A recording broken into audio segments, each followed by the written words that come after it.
Assalamu alaikum tuğanlar. Mekke'den salam aytan barыңыздарға.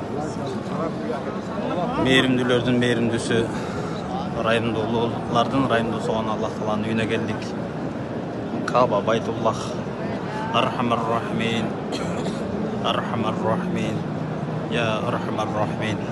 Ey meyrimdülörдің meyrimdüsü, rayımdıların rayımdısı olan Jaratucu Allah'ım.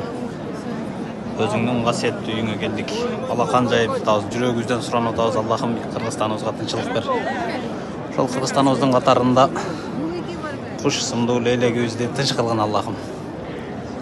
Эч качан согуш үнү угулбасын.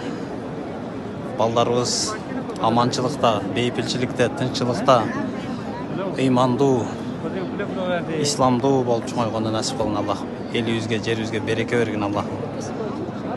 Кут түшкөн жерибизди Аллахым мындан да куттуу кылып, ошол жерде ынтымакта, биримдикте көптөгөн чыныгы эл жерин, динин сүйгөн жаштардан чыгышын насип кылгын Аллахым.